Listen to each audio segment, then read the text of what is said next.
Well, welcome to The Conversation in News Central Television. This is the program where we bring you up to speed with all the political happenings on the African continent. I am Gbenga Aborowa. And I am Rita Omodia. Today on the program, we will be analysing President Ramaphosa's State of the Nation address on Thursday at the Parliament, an event which was put on hold when members of the Malema-led Economic Freedom Fighters, EFF, caused disruptions.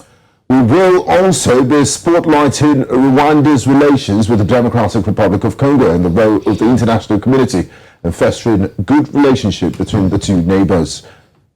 Of course, these are very two interesting topics. We saw President Paul Kagame in Rwanda talking about the international efforts and how so far after 20 years of the MONUSCO mission, yet nothing is still being done in the DR Congo. Yes, and it feels the problem in Congo is a domestic problem. Yeah. But others feel, destabilization is caused by Rwanda. So I can't wait for us to get into that and, thrash it out. Definitely. Okay, but we start with events in South Africa where during the State of the Nation address, SONA, in Cape Town on Thursday, President Cyril Ramaphosa faced disruptions as he began delivering his speech.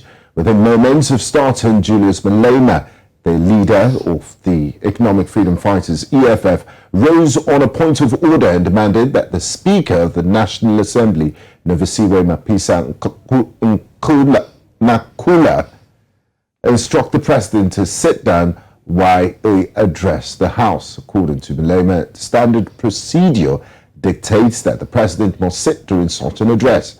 Malema went on to call for closing of the proceedings, claiming that Ramaphosa's decision to take the Parliament to court indicated a lack of confidence in the legislative body.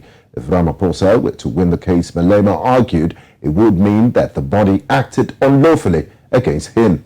Now, opposition parties were expected to offer resistance to Ramaphosa during the SONA, having given their own State of the Nation addresses and calling for realistic solutions to the country's problems, particularly the ongoing load-shedding crisis.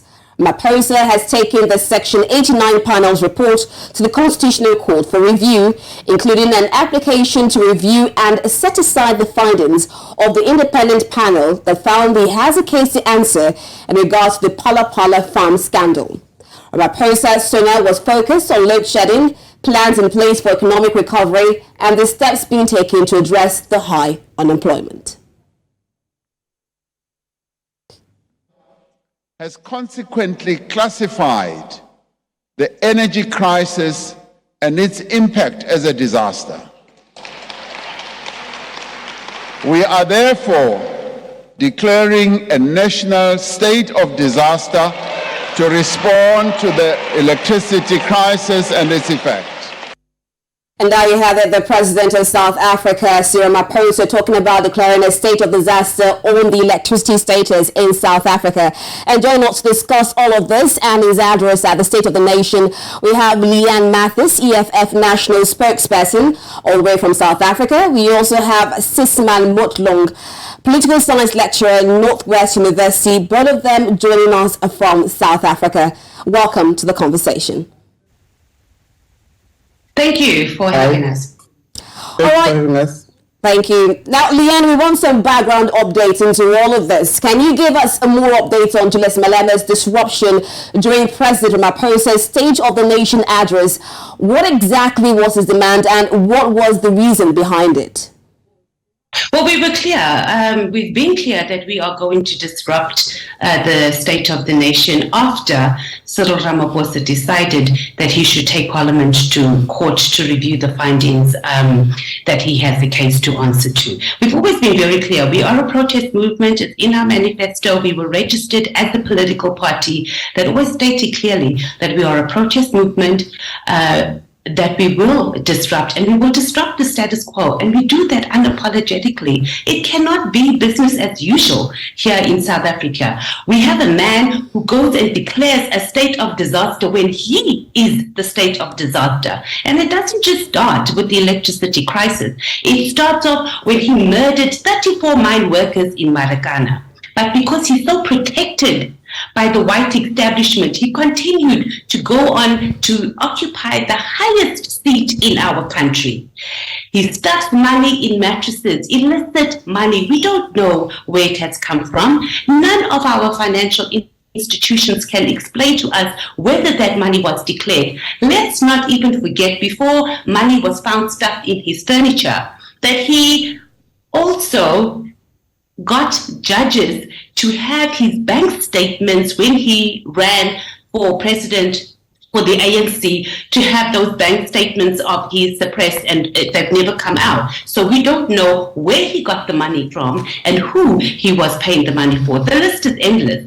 I mean, this whole thing about our state-owned entities is just about privatization. So South Africa is going to be that country on the continent where we own nothing. All our resources are going to serve the white establishment. There's nothing wrong. It's not that we don't have capacity here in the country to be able to supply electricity as we always have. We have independent power producers. That Ramaphosa went to the United States. He promised that they are going to come. He's going to get all these billions of dollars. Now they have shut down our coal stations. They've shut down our coal stations and they've taken our coal out of the country. What must we do here in the country? Do you know last year in 2022, Sri Lankans, they showed their president flames for taking their country to the pits. On the 20th of March, we're going to do the same. They stormed the State House, the president disappeared, so did the Prime Minister, and this is what we're going to do here in South Africa, because we are enough. We have had enough. There's nothing left almost to steal. And what's going to happen now is the generations after us is going to suffer for this man who is a watchdog and the lapdog of the white establishment. They don't care about the ordinary South Africans. We still have kids that use pit toilets and are dying in schools. We just got a report the other day. This is the state of the nation. Ramaphosa is a disaster and he must go. What we did in Parliament yesterday is disruption, but it's peaceful, and we are protected by the Constitution, by the way, that we are allowed to protest. When CIC went on stage, his hands were there. Everybody could see. He had a protest card.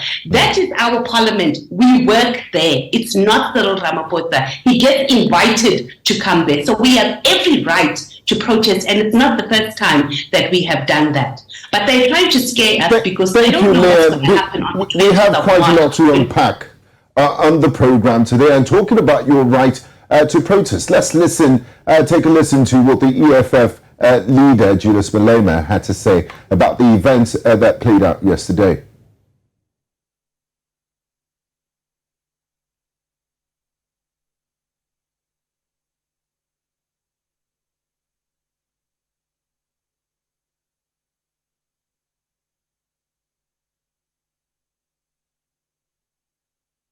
I'd like to bring Sysman from Vanderbilt Park to get us take on this. We'll get that clip on Julius Malema's statement yesterday. Now, Sysman, how did the Speaker of the National Assembly respond to Julius Malema's demands during the State of the Nation address, and how did this disruption impact the President's speech, and how do South Africans perceive the events that took place yesterday? But before you answer the question, let's take a listen to the leader of the EFF.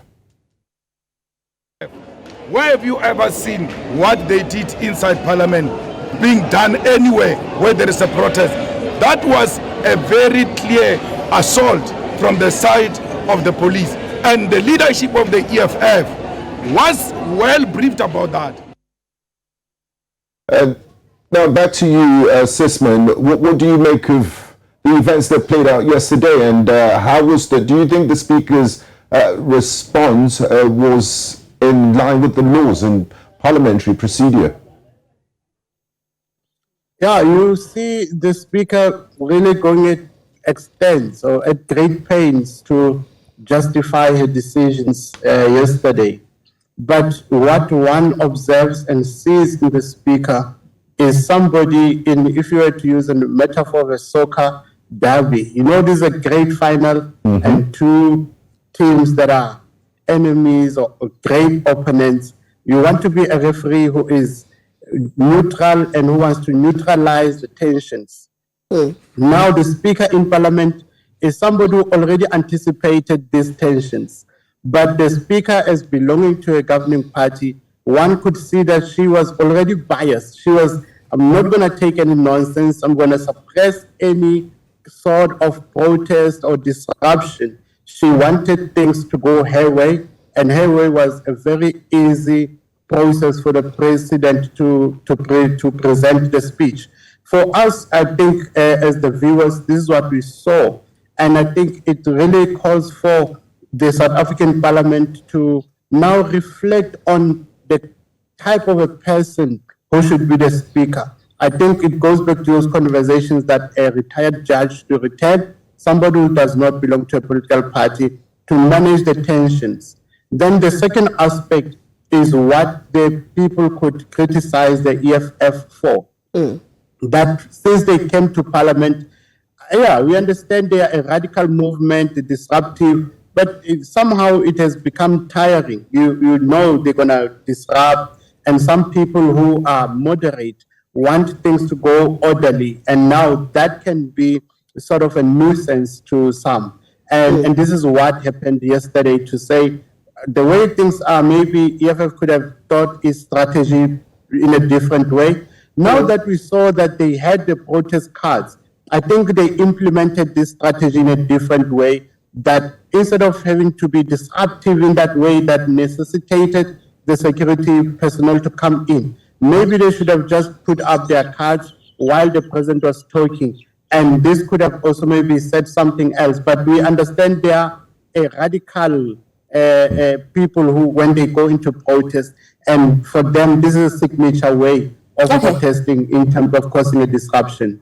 All right, Sysman, just before I go into Leigh-Ann, I still want your take on this, because this electricity crisis, a lot of things going on in South Africa, has been going on for a very long time. And just like Leigh-Ann said, they actually said that they were going to disrupt the proceedings for yesterday. So do you think that Ramaphosa should have handled the situations better? I mean, you talk about the disruptive manner of which they handled the address.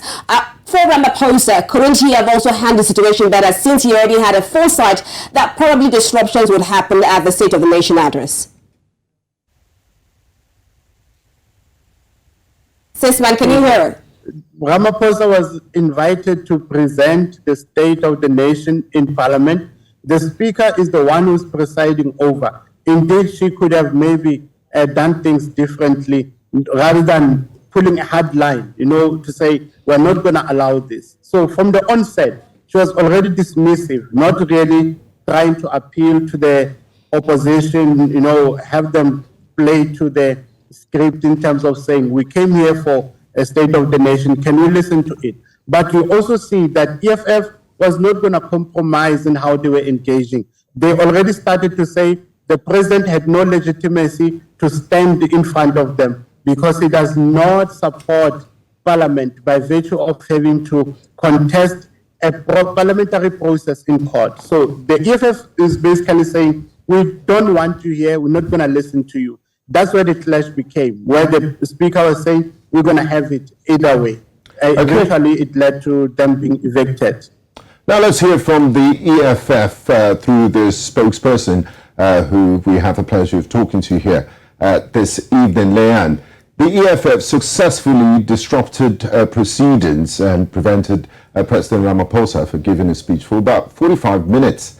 And so my question to you is this. I know you did mention, and in previous State of the Union addresses, the EFF has, like the other panelists said, they're known for the radical stance. They've disrupted State of the Union, State of the Nation addresses on the issues of those miners that died in Marikana. And yesterday, in his opening point of order, Julius Malema also talked about the president taking the Parliamentary Court on the Section 89 report, the Constitutional Court for review. So what is the significance of President Ramaphosa taking the panel report to Constitutional Court for review? And why is this decision so controversial with the EFF? Why are they not taking it lightly?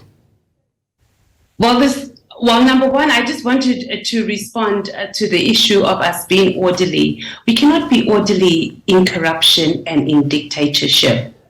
Where are we going to end as a country when we go into a state event and we have someone who is corrupt, who's taking that same state organ to court? And now I'm going to answer your question. He doesn't want to answer for Phala because he knows he's going to be impeached. When he gets impeached, he's going to lose his status as a president of South Africa. And this is not just an EFF issue. Every single South African should be shocked, because if he gets away with it, it's going to set a precedent for every other president that comes after him to do whatever the hell they want in this country, and they're going to get away with it. Parliament is there specifically to hold the executive, including the president of the country, accountable. He is elected by Parliament. He's not even elected directly by citizens like how it happens in other countries like Nigeria, for example. He's Parliament. So he comes to Parliament. We use a system of Parliament. We set up an investigation. There's actually a section that says Section 89 in the Rules of Parliament that allows for impeachment process. We follow the process, and then he says, oh no, I don't account here to Parliament. Let's go to the Constitutional Court. If he has nothing to hide, why does he not want to go and answer about the Phala and hiding money under the mattress? Why? And that is the question we must ask.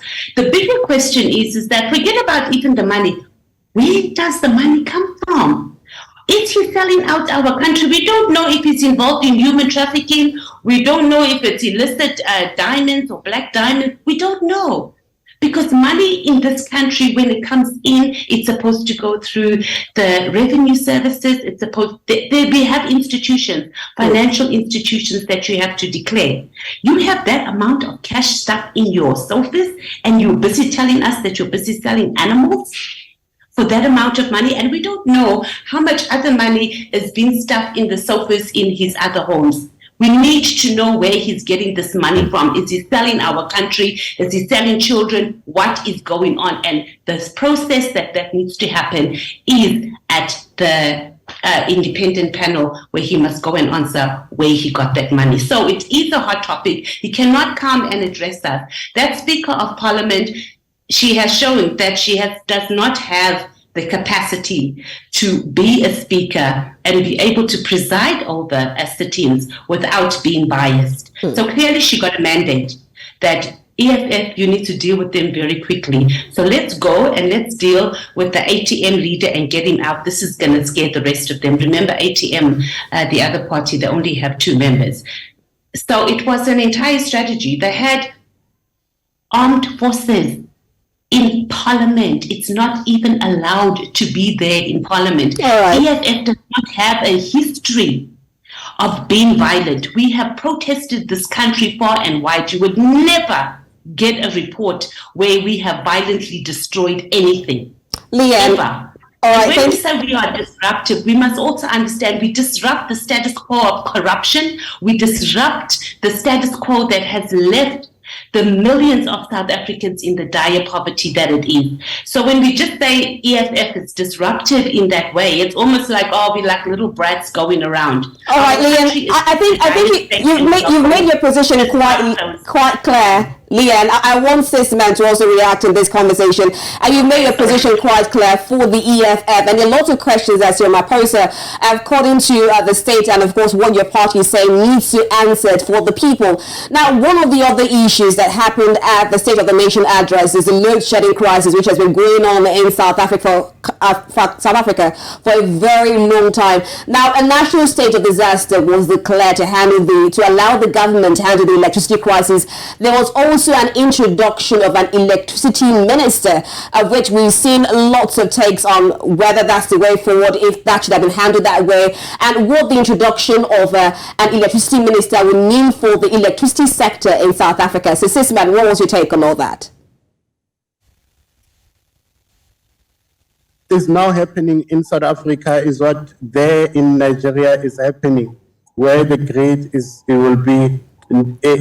at the near of really shutting down.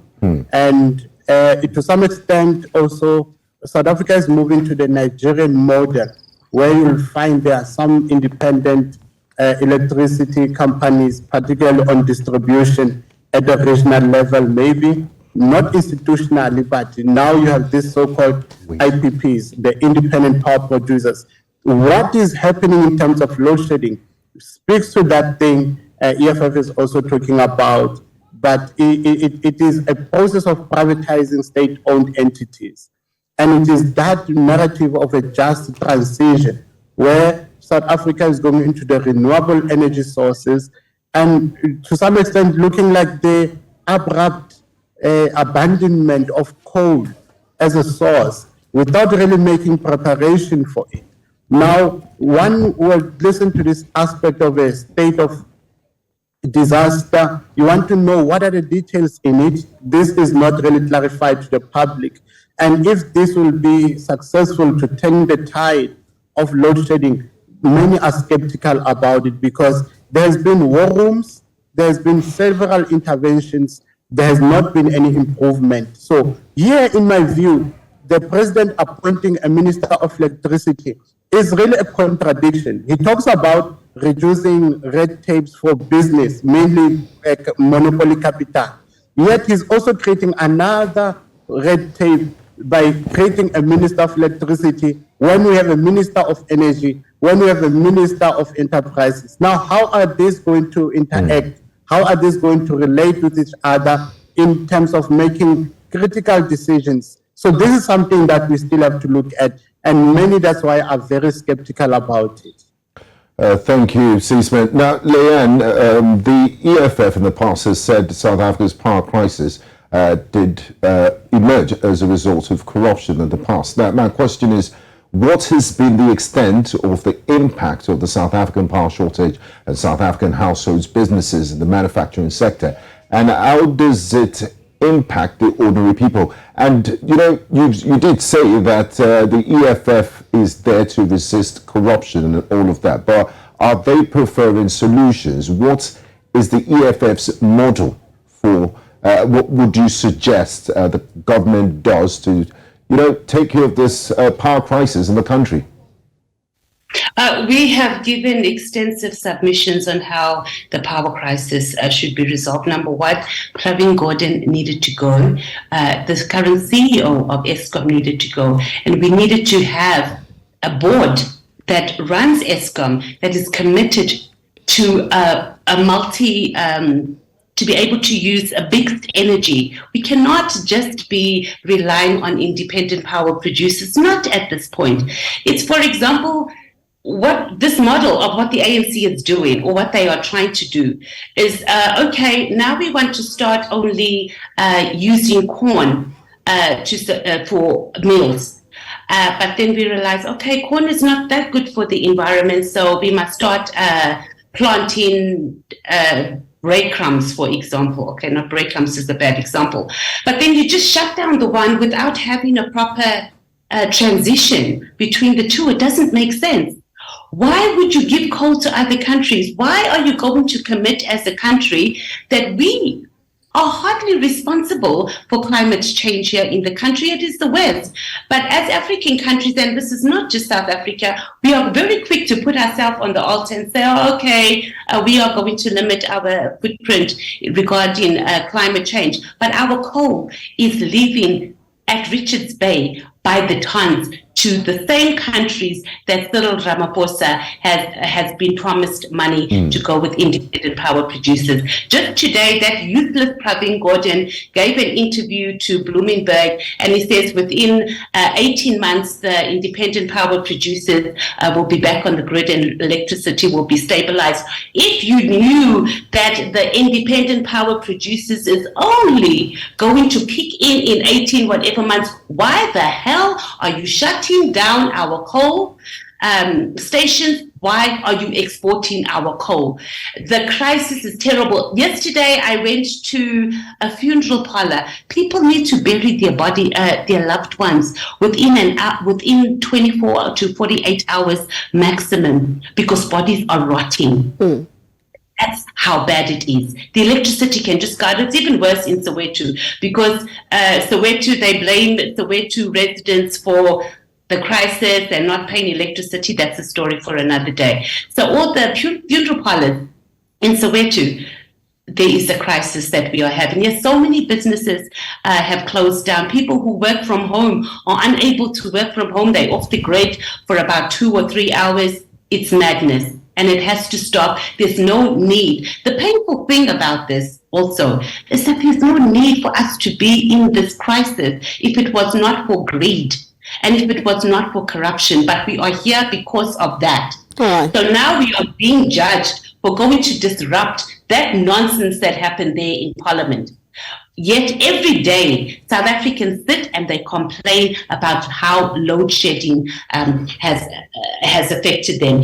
This thing about declaring a state of disaster, a national state of disaster, it's just nonsense. Okay. All right. Okay. Let me bring Sysman into all of this now. Now, Sysman, this is not the first State of the Nation address that Ramaphosa has given, and I think one of the things that he also brought forward was talking about providing income support for the most vulnerable. Now, out of what happened there, has there been anything that has impressed you much about what Ramaphosa said, or are there still faults in either of the implementation or State of the Nation addresses that he has given, that he gave yesterday? What can we look forward to as we also look forward to the cabinet reshuffle by Ramaphosa? Yeah, I think about 80-90% of it is the same old work. You can even go up to 95%. To say this is the rudimentary repeats of creating jobs, inequality and so forth. But one thing that I found was a bit unique was in how he was talking about certain construction projects that will begin this year. That aspect of putting timelines on construction projects was something that maybe many were asking for. When you put a target, tell us when will that be happening. He is still talking about social compacts, but now he's rephrasing it, using a sophistry, but you still understand the person who is not really giving hard facts or concrete resolutions to the problem that we have. We look at unemployment. Since COVID, we've lost so many jobs that I think will not be regained from now on heading to the future. And that is not something that seems to be urgent. So for me, that's one thing that I found a bit problematic, but a little positive as well. Thank you very much, Leigh-Ann. Mathys, EFF National Spokesperson, and Sysman Motloung, Political Science Lecturer, Northwest University. It was an absolute pleasure having you both join us, share your time and insights with us on the conversation. We appreciate it. Thank you. Thank you. Thank you. And good luck for your elections on the 25th of February. Definitely. Thank you. Thank you.